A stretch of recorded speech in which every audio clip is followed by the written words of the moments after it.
So no more silent, no more hidden. 10 months ago, a 22 years old Iranian Kurdish woman, Jina Mahsa Amini, was forcibly taken to their custody by the morality police for not having a proper hijab and went to a coma a few hours later.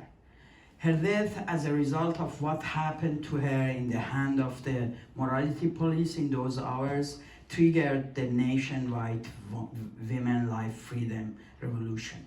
The world had witnessed the bravery of young revolutionary women as they boldly cut their hair, burned their scarves, demanding fundamental change in Iran. Many have been injured, arrested, tortured, and killed. When I think of the revolution and its symbol, woman life freedom, that's alongside queer life freedom, I realize that this time the movement in Iran is far from what we had seen before. It means it is far from religion, ideologies,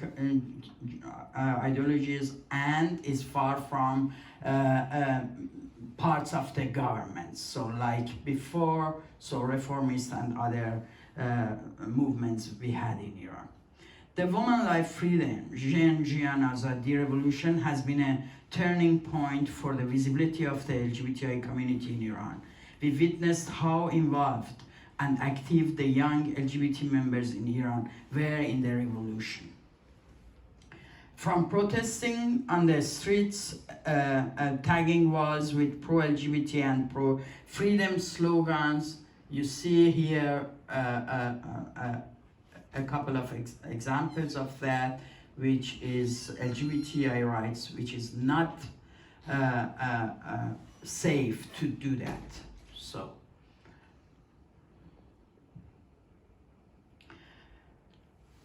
To voicing their frustration and anger about the LGBTI situation in Iran on online platforms. Numerous LGBTI members were arrested and killed during the revolution, including Nika, Sarina, Mehshad, and others.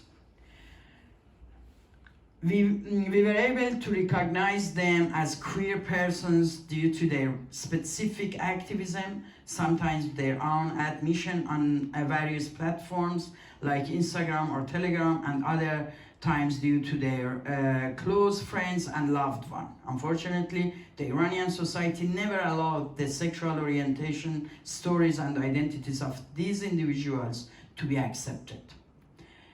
On October 22nd in 2020, we experienced a huge victory when we were finally, for the first time, able to have Melika Zar, a young lesbian woman from our organization, Sixth Rank, speak on stage at the biggest protest of the Iranian opposition in Berlin, in Germany, in front of over nearly 100,000 Iranians to lay out the issues and demands of the LGBTI community. For a moment there, we thought we had finally become part of the revolution, that we had achieved to receive some recognition, respect, and acceptance for our mere existence. But we were proven wrong. In November of 2022, I received the International Lesbian Visibility Award and dedicated it to Nika Shakarami and others who had sacrificed their lives in the Zendegi Azadi revolution for freedom and equality for the LGBTI community and others. We were quickly reminded of how homophobic the Iranian society is when the Islamic Republic, its actor and regular people started attacking me online for turning their beloved hero into a lesbian. I was accused of defaming and soiling Nika's name and image, when in reality it was them who only accepted Nika as long as she was a victim, but not as a loud outspoken, strong, determined queer fighter. It was disappointing to see how her identity, her story, her accomplishments, and her love were denied.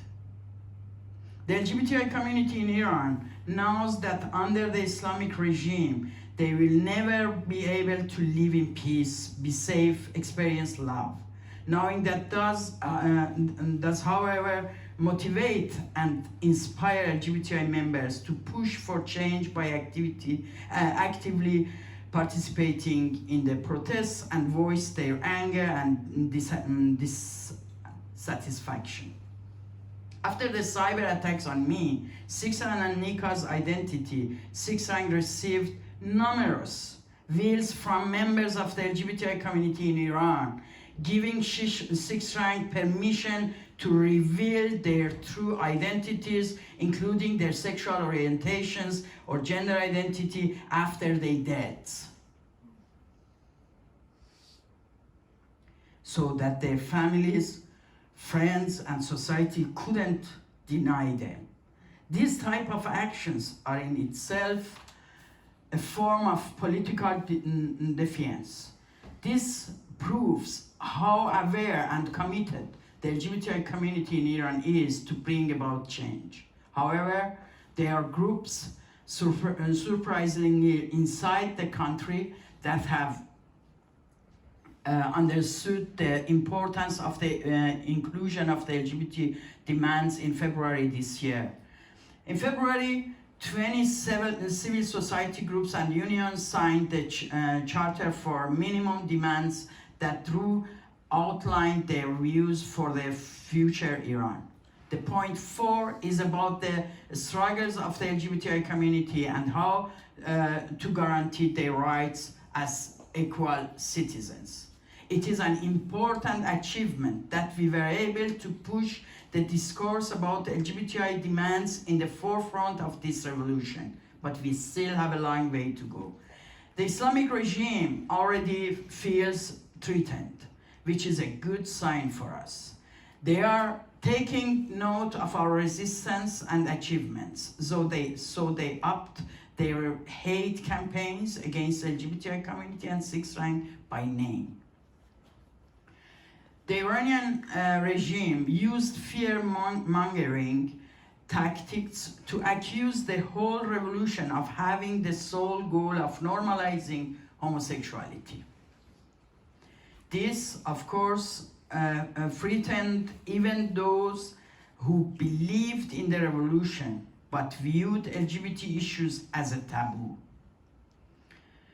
Timing of when and how to raise LGBTI issues become part of the conversation, with many claiming that now is not the right time. But as we have seen in the past, in 1979 and after, the time is always right to demand freedom and equality for all, including the LGBTI community. If not now, then when? Those who won't accept our existence now won't accept it in the future either.